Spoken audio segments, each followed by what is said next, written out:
Kisah pada zaman dahulu kala, hiduplah seorang janda bernama Mbok Sirni di sebuah desa kecil.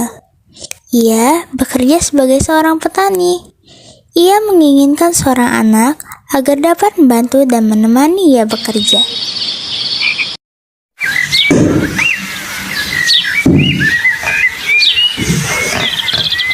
Aduh, saya lelah sekali. Andai saja saya memiliki anak, saya tidak akan salah ini. Suatu hari, dia didatangi oleh seorang raksasa.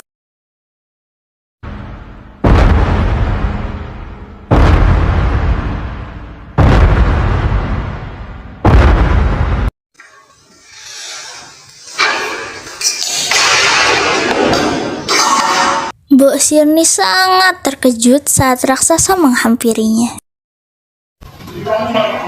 Wahai petani kecil, aku akan memberikan kau seorang anak, tetapi dengan satu syarat. Untuk mendapatkan seorang anak, Mbok Sirni harus memenuhi satu syarat dari raksasa tersebut. Syaratnya, Mbok Sirni harus menyerahkan anak tersebut ketika ia sudah menginjak usia 6 tahun untuk menjadi santapan sang raksasa. Baiklah Tuan, saya akan setuju dengan persyaratanmu. Dan saya akan menjaga anak itu dengan sebaik-baiknya. Lalu, sang raksasa pun memberikan benih timun kepada Mbok Sirni. Ini biji mentimun, rawatlah ini. Mbok Sirni pun menanam benih timun tersebut di ladang miliknya.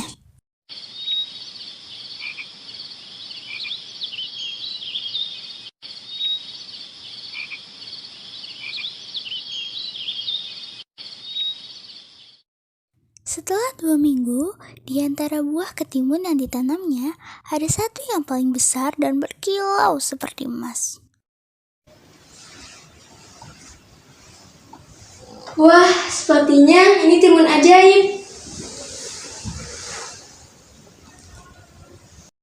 Lalu, Mbok Sirni pun membawa timun tersebut ke rumah, dan ia membelahnya. Baiklah, aku akan belah timun ini.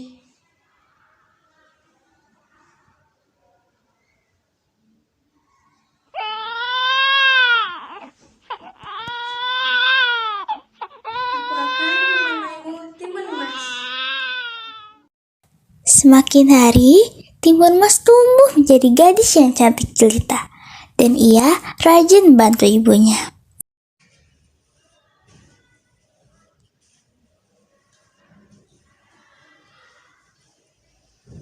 Ibu, saya ingin mencari kayu bakar dulu ya. Ya, nah, hati-hati ya, jangan pulang terlalu malam. Baik, Ibu. Beberapa saat kemudian, datanglah raksasa untuk menagih janji Mbok Sirni.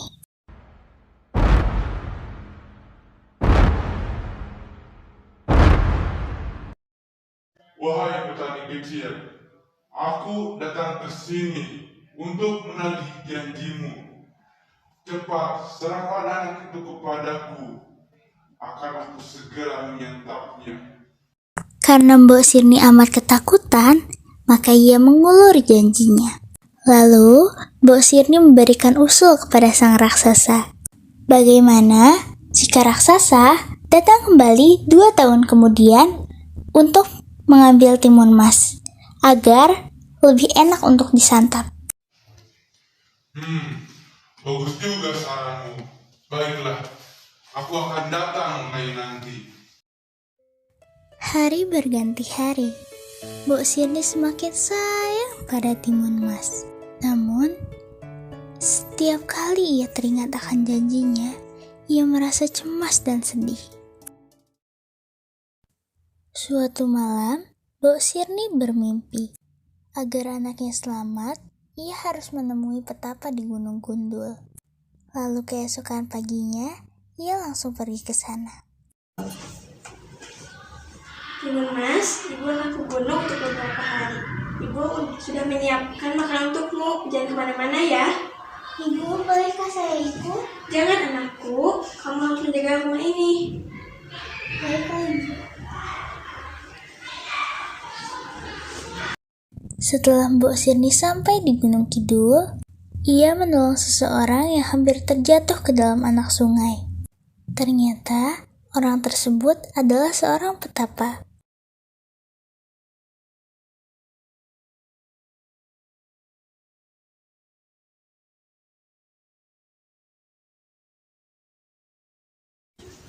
Terima kasih telah menolongku. Ini ada jimat untuk anakku. Terima kasih. Mbok Sirni pun pulang ke rumahnya.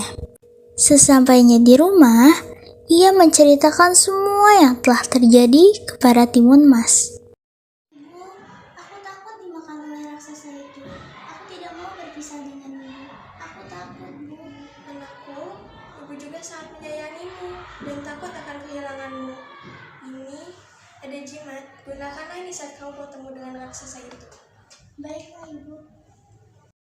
Keesokan paginya, raksasa pun datang untuk menagih janji. Wahai petani kecil, aku datang kembali ke sini untuk menagih janjimu. Cepat, berikan anak itu kepadaku. Lalu, Mbok Sirni pun menyuruh Timun Mas untuk melarikan diri dari raksasa. Dan raksasa pun mengejarnya.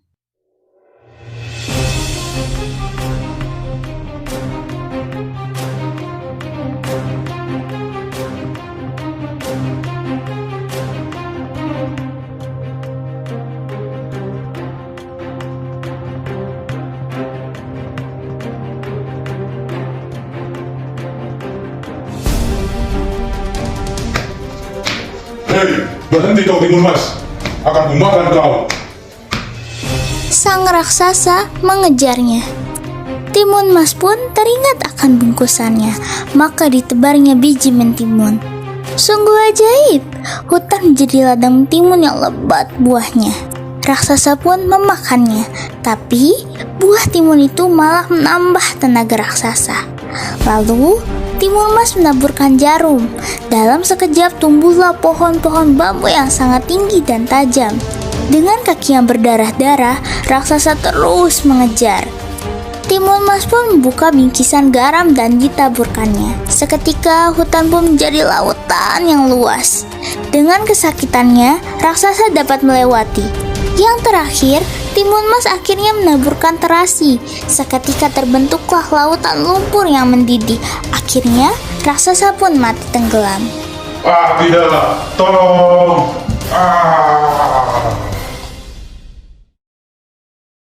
Timun Mas pun bersyukur karena ia telah diselamatkan oleh Tuhan Yang Maha Kuasa. Lalu ia berkata, "Terima kasih Tuhan, Engkau telah melindungi hamba-Mu ini." Dan akhirnya Timun Mas dan Mbok Sirni hidup bahagia dan damai.